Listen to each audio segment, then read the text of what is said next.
Hello, and welcome to Nordic Notes. I'm Reid. I'm Daniel. And we work here at Luminar Ventures, a Stockholm-based seed VC fund focusing on technology companies across the Nordics. And we're making a little video series to talk about some of our thoughts on some of the interesting things happening in technology here in Europe and obviously on the ground here in the Nordics. Fantastic. So today we thought we would start by addressing a pretty big law that has just been agreed upon, at least at a sort of provisional level in the European Union, on artificial intelligence. Obviously, one of the key focus areas for us at the moment is AI, and this is a law that could have serious consequences on the entire European technology industry. And we thought we'd start off this episode by going through the actual law. Yeah, so let's talk a bit about the law, and I think, Daniel, maybe you can begin by telling us a little bit about what has been agreed here. Absolutely. So a few days ago, it was agreed that there is an act that is common for Europe and the EU to regulate AI. It's the first approved part of the act that we will see develop from here. And it regulates AI using a risk-based approach, which is basically dividing companies and technologies into different buckets of risk. And I think we'll go straight into what the purpose of this law actually is. It's the limitation of biometric identification, and we'll get into what type of technologies that are being banned or prohibited or at least very highly regulated with this law. And also social scoring and the rights of consumers, which is always central to the EU, and the actual implications if someone would break this law, which are pretty substantial. We see here fines ranging from 35 million euros to 7% of global turnover to 7.5 million or 1.5% of turnover. So super expensive if you don't comply with Absolutely. this new set of regulations. Yep. And I think that's obviously going to be in the back of the mind of not just European tech companies, but companies or tech companies doing business here in Europe and using AI in some part of their product. Yeah, certainly. And I think also this is what actually creates the first version of this act. I think the most important part is that there is an agreement that there will be punishment unless you follow this act. But then there is a lot of things that are still unclear. And we will cover that here. And we should also say that there is a process that will happen after this first approval, which is loads of discussions again. There are still things that the European countries are not really agreeing on. Yeah, of course. As always, with all big laws in the... And there is also the actual rollout, which will be on the national level. So that's something that would have to be then regulated by each nation. But quickly, going into the banned applications that they have defined as potential threats to citizens, and basically the rights of the citizens in the EU, that will be highly regulated or even prohibited, is things like biometric categorization, to use sensitive characteristics.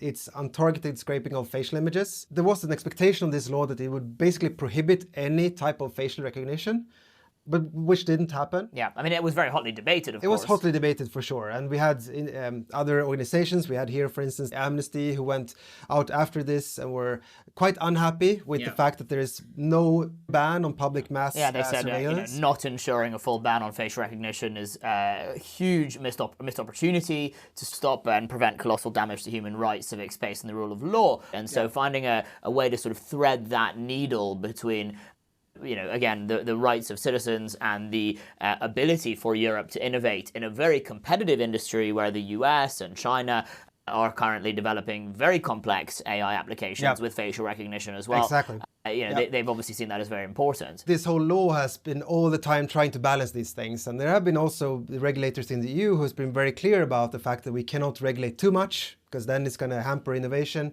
But at the same time, there is a regulation in place. It's early.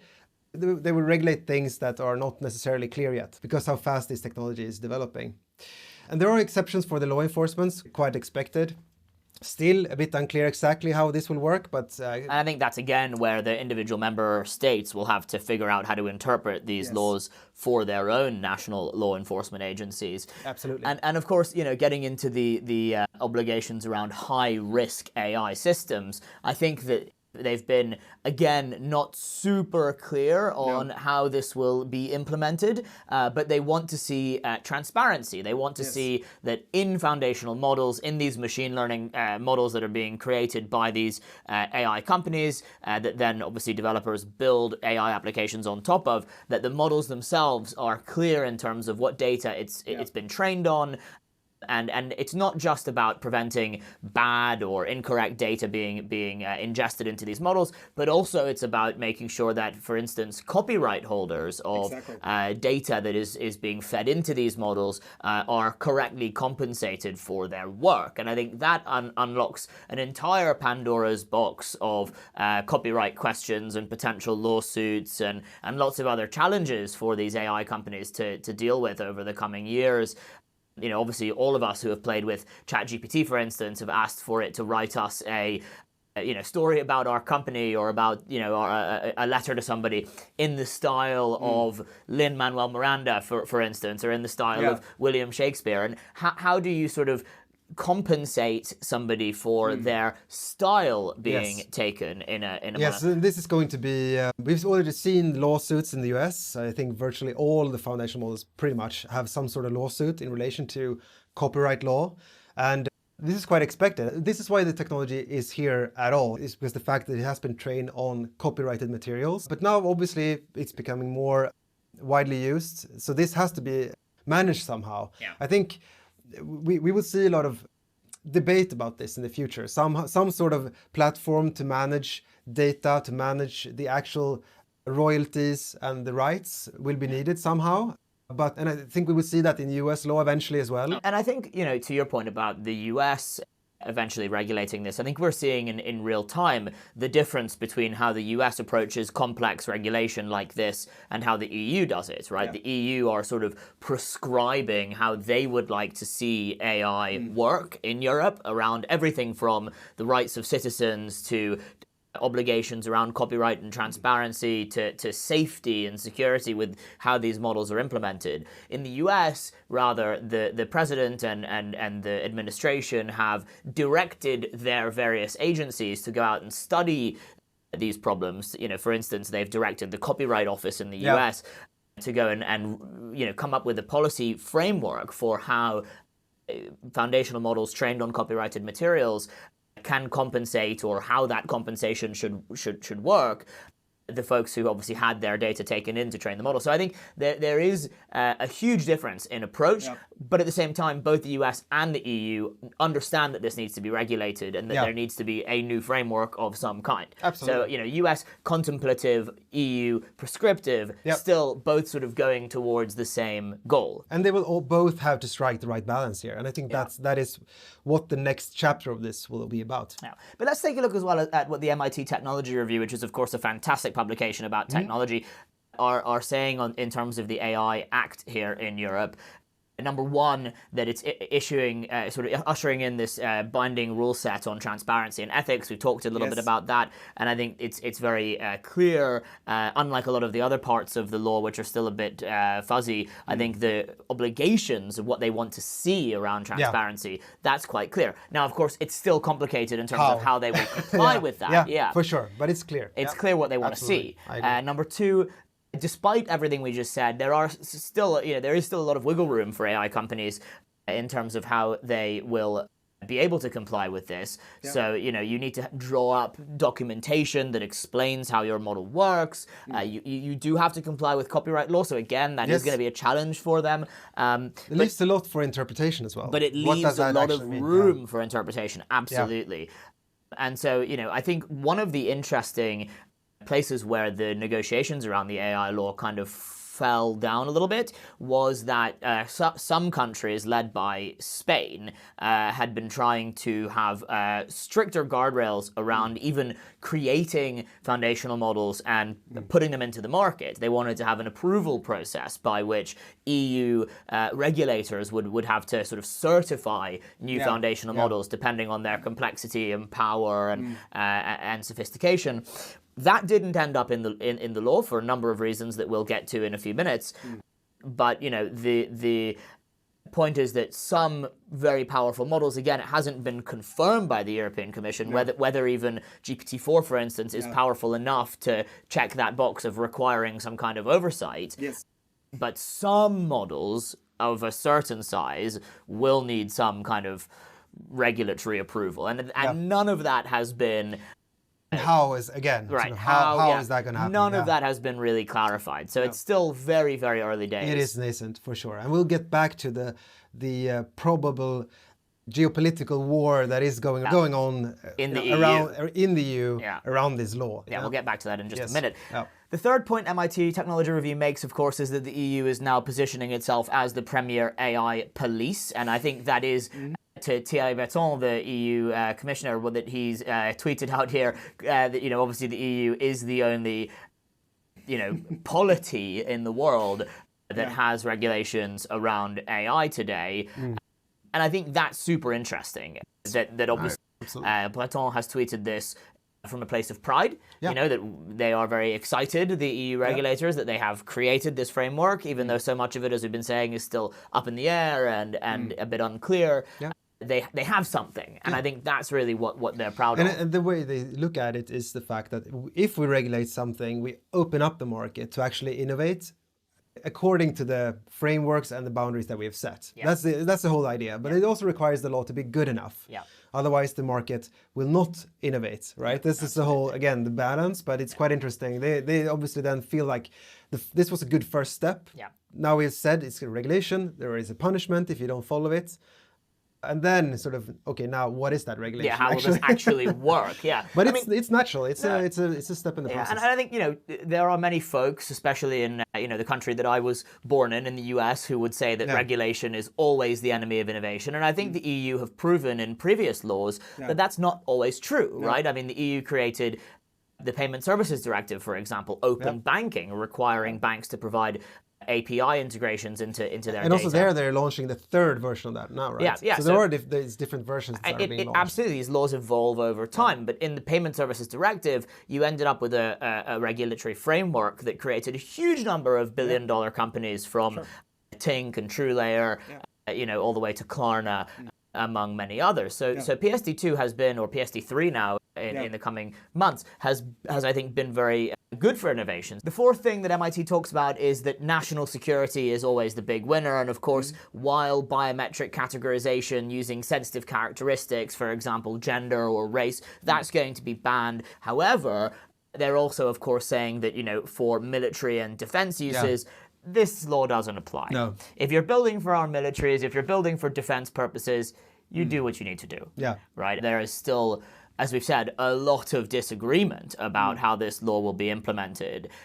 One of the major economies in the EU, France, and their president, Emmanuel Macron, have actually come out completely against the bulk of this regulation entirely. And that, of course, threatens the entire framework, right? Because this does require unanimity around the EU, and that the EU member states are willing to implement this in their national apparatus. And I think that is the next step in this. First of all, obviously it needs to be clarified, but then the fact that each nation have to then interpret this is a big step. It's the same thing we had with PSD2 and 3 and so on. So we'll see some debate now, and we'll also see some countries having more innovation, in this space, like France. They will be probably more vocal. Also Germany. You can see here Mistral, for instance, which is a company that raised just recently, I think, more than 500 million euro. And a 2 billion 100 million euro seed round. So, and a 2 billion euro valuation. So French AI company Mistral building, sort of new foundational models, open source models. The founder there, Cedric O, said that this law threatens his company's entire existence. So obviously there are concerns within the French sort of economy around this law, and Macron has picked this up, and you can see this here. He said, we can decide to regulate much faster and much stronger than our major competitors, but we will also regulate things that we will no longer then produce or invent, and this is never a good idea. Of course, he then is sort of making this case that you have a choice between innovation and regulation, and that they are kind of opposed to each other.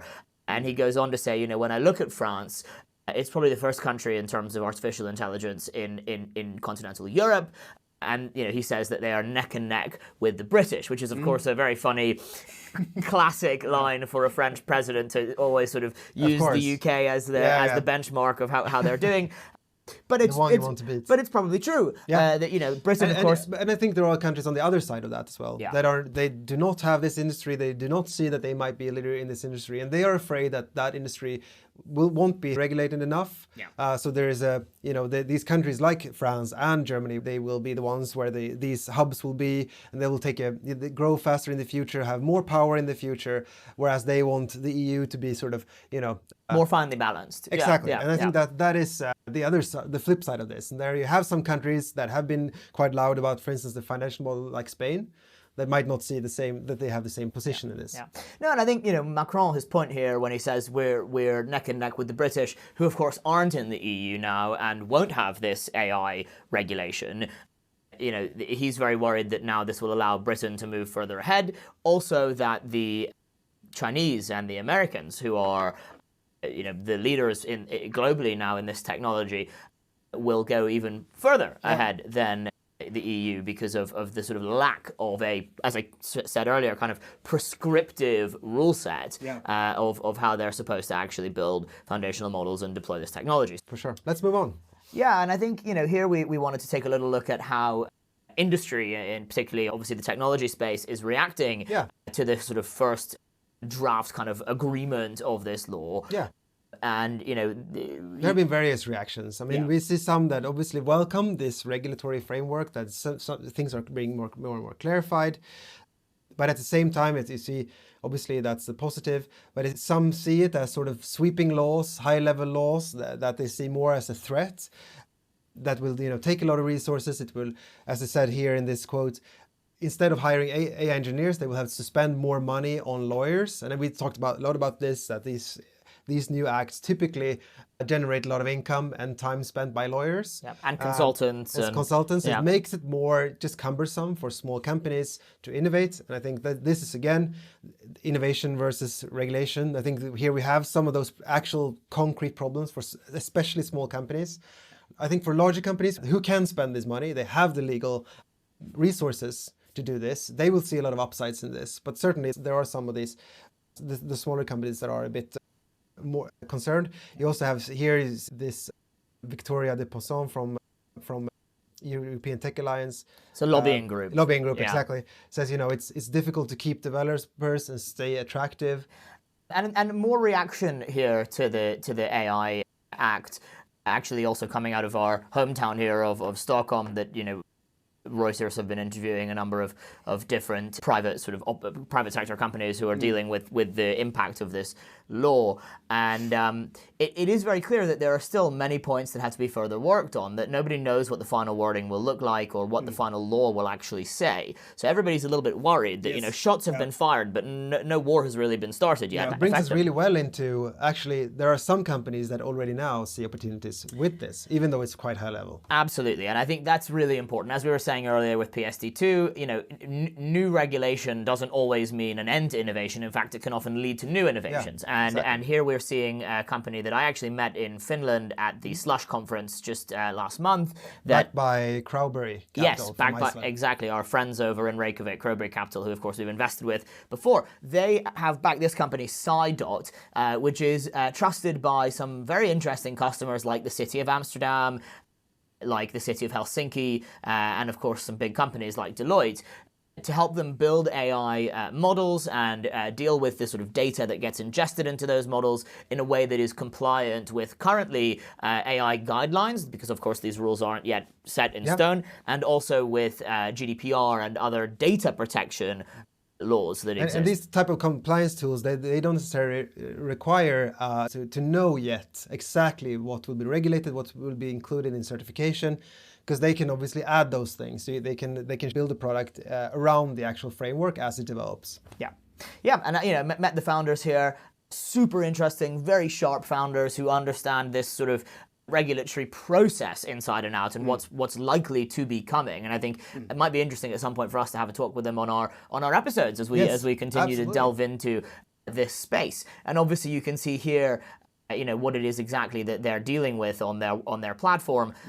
if you were to use, for instance, Gen AI for customer operations, what would that mean for your regulatory requirements? Same And if they build templates and best practices around that. Right? Yeah, exactly. And then the other person who I wanted to mention, who I think is very interesting, is Anna Fellender, who is the founder and CEO of Anch AI. She's been out very publicly talking about the development of the AI Act. Yep. And we also met her just a couple of weeks ago to talk about this and responsible adoption. and what she's building. Yeah. Exactly. And I think you can see that she's had a very long career working with regulators to help them understand not just digitalization, as it says here, but also in particular AI and how to guardrail the potential externalities of AI. So she's been in and around this space for a very, very long time.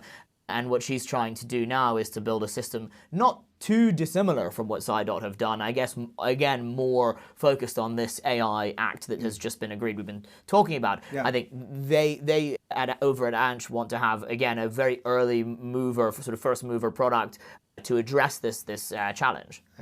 Definitely a couple of companies to keep track of moving forward. We also would love to see more companies and speak to more people in this space in terms of governance and how to help companies comply with these laws and get started with AI in general. So we would definitely like that, in any comments or reach out to us.